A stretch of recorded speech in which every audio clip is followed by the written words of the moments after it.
Shady Ents by Davan, N.D. Hucabi. So what's the plan?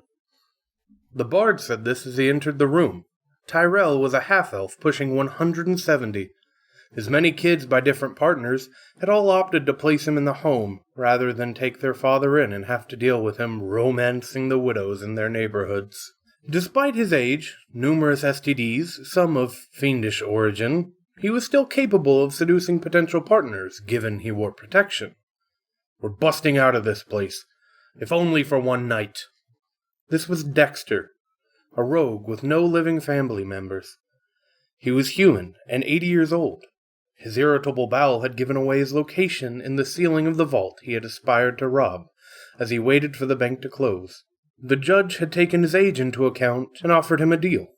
He could be admitted into Shady Ents' home for retired adventurers, or spend the rest of his life in prison.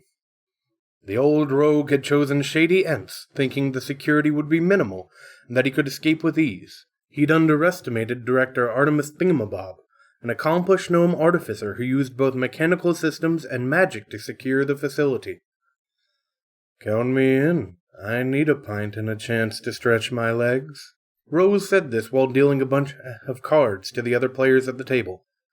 Her voice a low gravelly rumble from to many years of smoking pipe weed. She was an elf in her later years, still as beautiful as ever, with only her deep, crackly baritone giving her age away. How old exactly she wouldn't say, claiming the privilege of women to not discuss such things. Most just assumed she'd forgotten. Her great-grandkids had taken her in when she retired from adventuring, but had insisted Rose go to a home when she kept hunting the squirrels in their neighborhood. The last straw was when she put out a bird feeder to lure the fluffy rodents into the backyard, so she could snipe them from her bedroom window with her longbow. The neighbors' kids had needed therapy after that, and the local homeowners association had threatened to add a note to the permanent file. "What about tapioca and bingo night? Dom loved tapioca." This question was posed by the Goliath barbarian who sat across from Rose as he took the cards she had dealt him. They were facing out, but he didn't seem to notice. His tribe was more up-to-date than most, and rather than send elderly members out to meet a good death facing the challenges of the wilderness, they retired them to Shady Ents to face off against the staff that worked there. Dom was an immovable mountain of muscle and sinew, who wore an adult diaper as a loincloth. He had a selective case of being incontinent. This only manifested when he raged, so the staff worked hard to keep their old barbarian happy, but the padded cloth was what he depended on when the rages happened. "I fold, and I swear if I have to play bingo one more time, I'll swallow all my water pills and die of dehydration." The monk sitting next to Rose in his wheelchair gave his reply as he discarded the hand the ranger had dealt him. The half-orc's name was Targ of the two, and half-ways, having nearly mastered the three most common fighting disciplines before developing a bad case of vertigo that made it nearly impossible to stand up. "Don't worry, Dom. You'll get your tapioca. It's all part of the plan." The wizened wizard who sat between Dexter and Dom comforted the large Goliath with a pat on the arm while using a magic hand to slide a discarded card off the table and underneath it until he could swap it out with one from his hand. Viral was a tiefling caster in his 70s, and a simulacrum had brought him here because of his bad memory. He'd retired to a remote part of the elemental chaos with his familiar, homunculus, and simulacrum to live out his days working on cloning himself, but had developed a form of memory loss, being unable to remember any other magic than cantrips. Even with a spell book in hand, he would forget the spell as soon as he took his eyes off the page. "Well, now that we're all here, I can go over the plan in its entirety. I've only discussed parts of it with each of you up until now to safeguard the operation."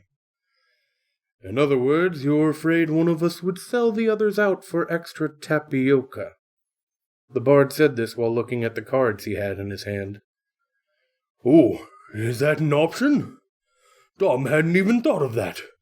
Can Dom go tell the director for extra pudding, Dexter?" The rogue looked at the barbarian and sighed heavily. "No, Dom, this is too important. It's better than 2 servings of tapioca pudding." You think Dom could get 3? This was uttered in sort of a hushed voice filled with awe. Dexter knew it was time to deploy deception. The place we're going has all-you-can-eat pudding. The look on Dom's face was something usually reserved for religious experiences, the birth of a child, or getting a massive tax refund you weren't expecting. That's swell and all, honey. Still haven't heard this plan, though. Well, put your hearing stones in, Rose, and brace yourself. What, sugar? I can't hear you. I don't have my hearing stones with me. I'm getting new ones enchanted with enhanceability after I lost the last pair. You made her look out in this plan, didn't you? Verral whispered this to Dexter as he raised the pot. He knew better than to get on Rose's bad side. She's the most qualified. Well, that's so sweet of you to say, hun. Maybe after we escape tonight, we can role-play that scenario you've wanted to try out? Where I'm a ranger of Karn and you're the escaped prisoner I've been sent to capture? Dexter panicked. I call Gin Rummy! Dom placed his cards on the table, and Verral used Mage Hand to turn them over. It was the winning hand. I hate playing with this guy. He always wins and doesn't even know what game we're playing. Tog said this sullenly while watching the barbarian rake in his winnings. 12 pieces of sugar-free candy, given 1 each night as incentive for taking all their pills. It was quite the haul. All right, here's the plan.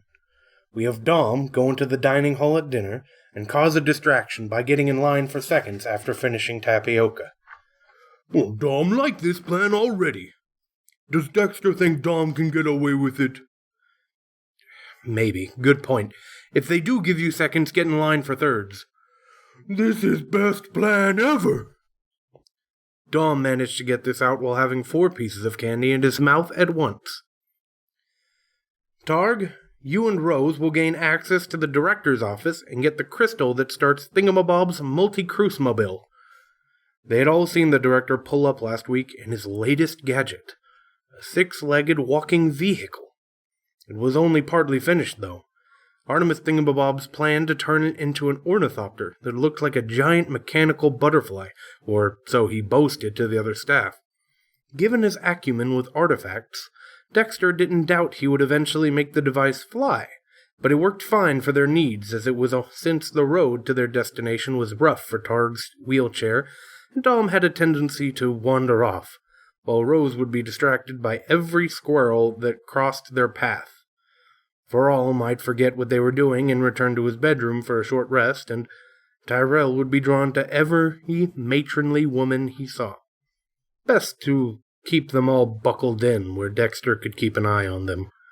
Tyrell, you'll visit the nurse's station and distract them from looking at the arcane eye orb while I pick the lock on the security closet so Verral can disable all the wards on the door and windows. After that's done, we all go out to the nearest door or window and rendezvous at the multi-cruise-mobile. What if one of us gets caught? We all knew the risks going in. If you get caught, play dumb. You had no idea what was going on. Well, Dom still don't know what's going on. Can you say the plan again, Dexter? Sure, Dom. Go eat tapioca. When you finish, get back in line. Repeat. Dom loves this plan. They all left Rose's sitting room where they had congregated for their nightly game of cards, so as not to cause any suspicion. They left in pairs with Dom and Tyrell, traveling most of the way together till they split up so the bard could make his way to the nurse's station. Once there, he struck up a conversation with Nurse Pratchett, who had a thing for the half-elf. Was very married, but whose husband had made a pact with an elder god to live for 100 years, which was up in a few months. So the bard was consoling her, and assuring her that an attractive woman like her would never be alone for long. Dom, meanwhile, entered the dining hall and got in line for dinner. His lack of teeth and refusal to wear dentures meant he could only eat the vegetable soup and tapioca pudding. He hated the vegetable soup, but loved tapioca. Typically, he would swap his soup for Varal's pudding, since the tiefling didn't like the lumpy white substance. He said it reminded him too much of an ooze. He refused to trust anything with no eyes, appendages, or discernible means of locomotion that jiggled when it was wiggled and wiggled when it was jiggled. He had lost companions that way. He didn't remember any of their names, but he knew he had lost them. Or maybe they had retired to somewhere sunny. He couldn't be sure. Rose and Targ took up a spot down the hall from the director's office. There was a 4-way intersection of halls here, with a front door down the right branch of the nurse's station a little past that. Side exit and offices to the left, and the director's office straight ahead. My hemorrhoids are killing me. Would you reach into the bag on the back of my chair and get out the cream? Play your cards, Rat, and I'll even apply it for you, sweetie. Rose had many admirers at Shady Ents, which is where she got most of her sugarless candy. The hard lozenges doubled as a monetary system, which made Rose the wealthiest elderly person there, except for when Dom won at cards, which lasted for about 5 minutes before he ate his winnings. The beautiful elven ranger that had her pick of any male in the place, so she chose not to choose just one. While Dexter might be the boss, everyone knew he answered to her. Varal was the only one who seemed to distrust this arrangement, but that had more to do with his desire to have Rose all to himself, which she had flatly refused.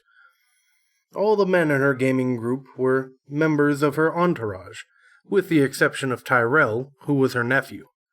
She had kept him around to keep him out of trouble at the request of his father and stepmother, who didn't want to get kicked out and have to move in with him.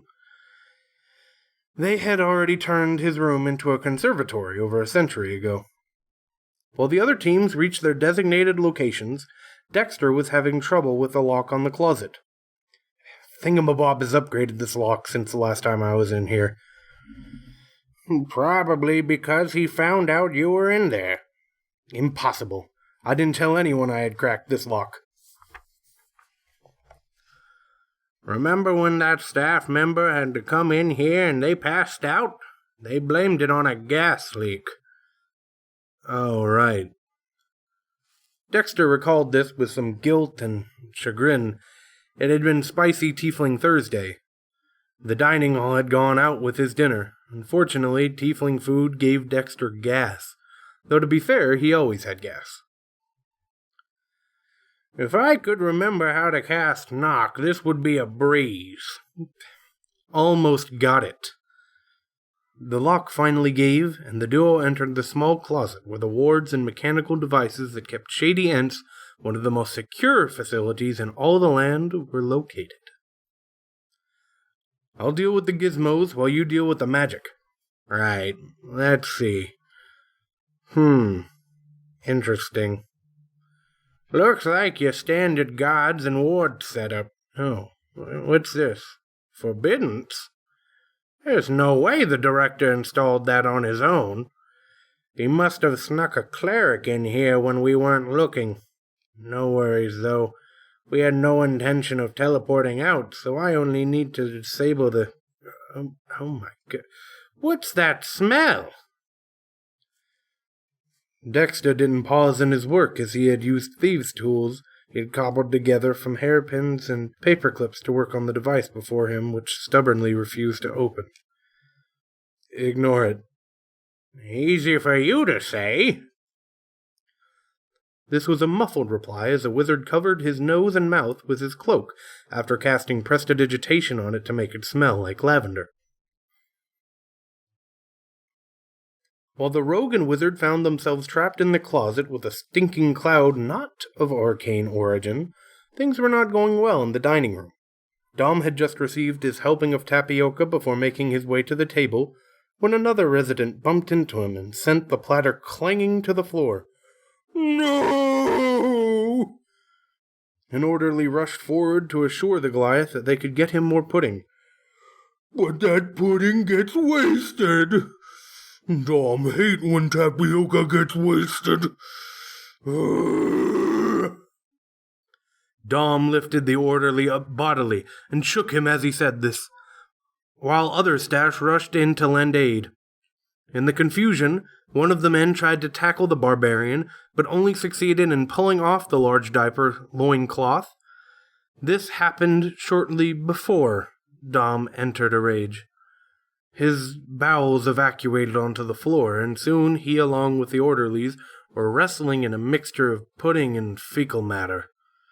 This just enraged the barbarian more, as now there was no saving the pudding. At the nurse's station, an alarm went off, and Nurse Pratchett had to take her focus off Tyrell. "Oh dear, you should return to your room. It seems a patient has become violent in the dining hall after spilling their pudding onto the floor." The bard's eyes got really big at this, and his mouth went dry. Perhaps I could use my vocal talents to soothe the patient, or just cast sleep in a pinch. Tyrell could do nothing but leave his spot before the mission was completed. Instead of returning to his room, though, he went to find Rose, which didn't take long. "Auntie, we have a slight problem." "Did you lose her interest?" "In a way, yes. Dom spilled his pudding." Rose inhaled sharply, and Targ used an orcish swear word for excrement. "She have." "Oh yes, that too, from what I saw in the orb. Apparently he lost his loincloth and is wrestling with the staff, and only what nature gave him, feces and pudding. Not my kink, I'm afraid." Targ looked deflated. He'd been looking forward to their night out on the town and a joyride. "What do we do now?" Rose twirled her hair and swayed her hips as she replied.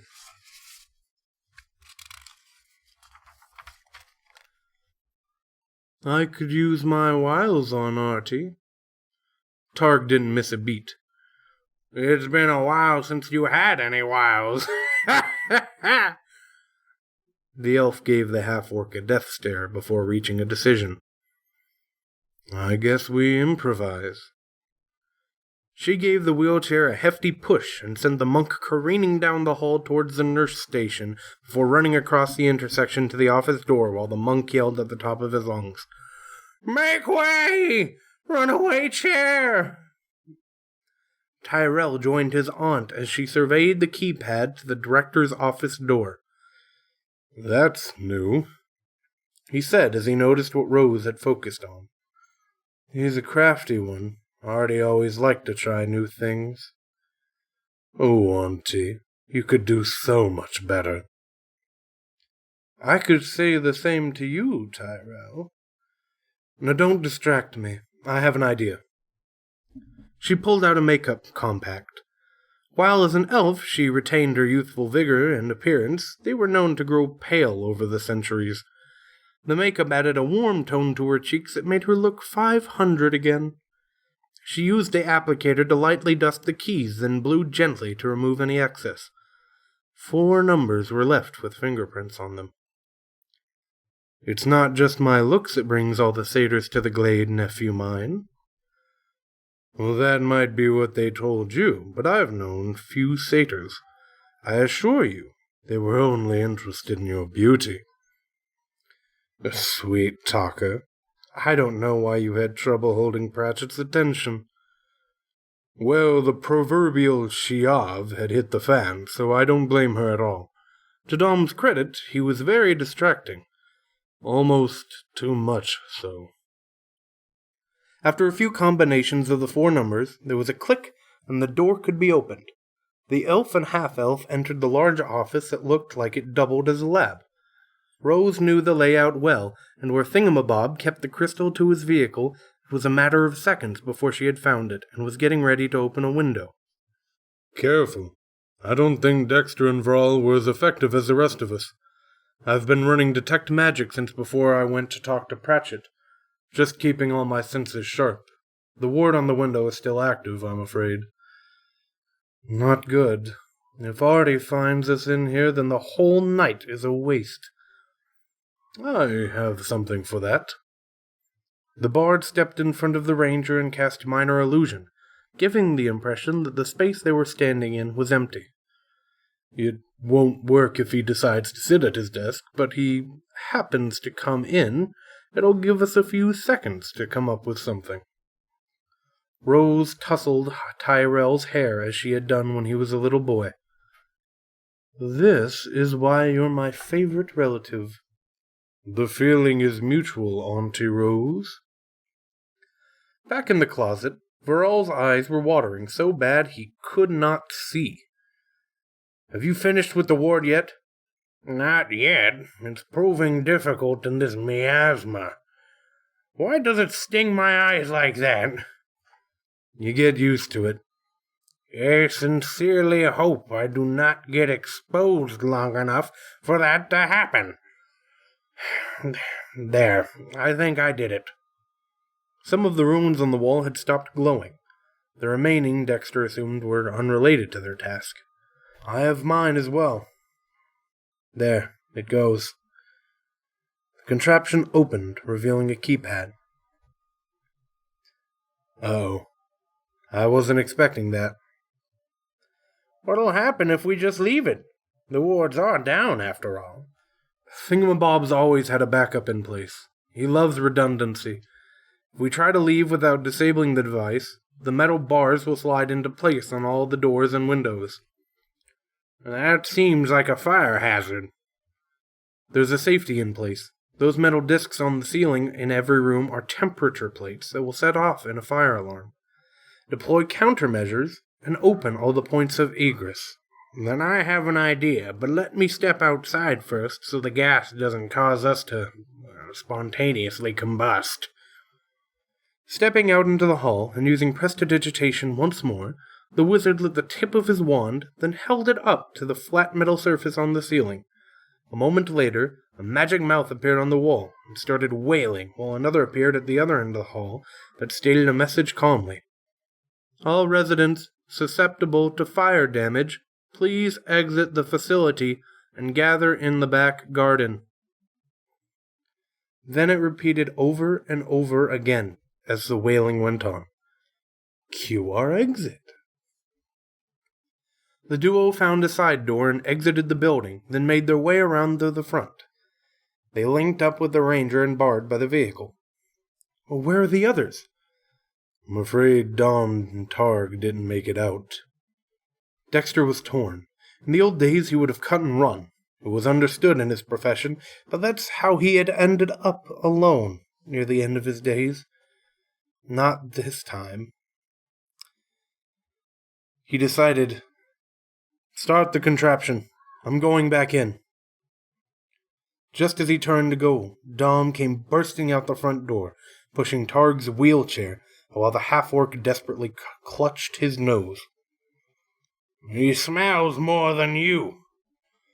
This was directed at Dexter, who couldn't help but laugh. Yes, I can handle with a little help from my favorite cantrip.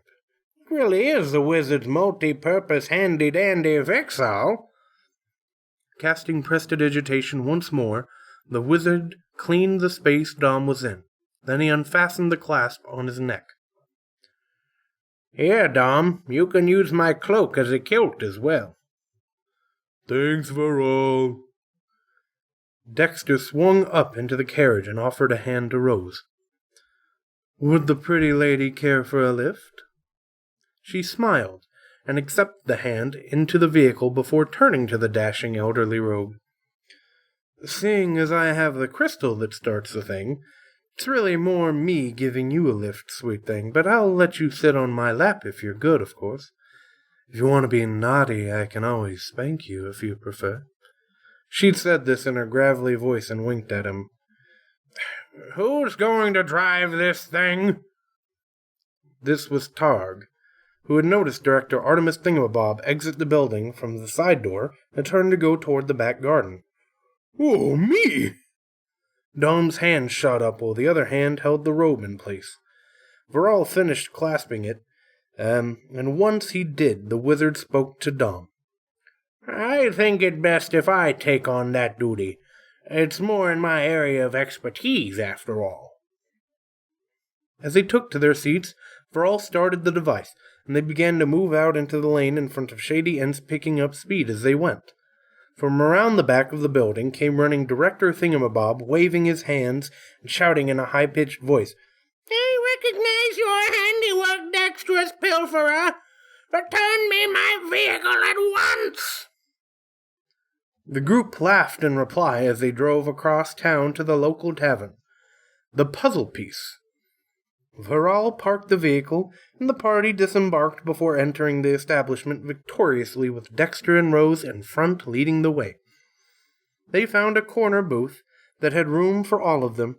It was early, and a weekday, so they were the only ones in the place other than the troll behind the bar. Viral began walking to the bar, pulling out a bag of holding he had kept in the pocket change he'd collected over his long life. "I've got the first round. Hey there, friend. What's your name?" "Kyle, but it's spelled Kill. "Well, Kyle, my friends and I would like your cheapest ale. Oh, and do you have any porridge or gruel?" "We have mashed potatoes." The troll said this as he poured the tankards of ale and put them in the bar in front of Viral. "Well, that's even better. Your largest bowl of mashed potatoes, please." Viral paid the troll as he scooped up a bowl. Kyle then placed it next to the ale on the counter. The wizard then picked up the tankards, 3 in each hand, and used Mage Hand to carry the bowl of lumpy, bland white starch. "Hey, Dom, I've got a surprise for you. Close your eyes." "Oh boy, Dom loves surprises." After Dom closed and covered his eyes, Viral put the bowl down, then cast Prestidigitation to make it taste like tapioca pudding, then Minor Illusion to change its appearance as well. "Open your eyes, Dom." The Goliath opened his eyes and peeked through the fingers. The look of sheer bliss on his face was well worth the trip. "Well, this is the best adventure Dom has ever had." Viral took his seat next to Dom and patted his arm while Rose and Dexter canoodled in the corner. "What do we do now?" Targ asked this after taking a long drink from his ale, and Tyrell responded, "Who wants to play bingo?" "Shiv!"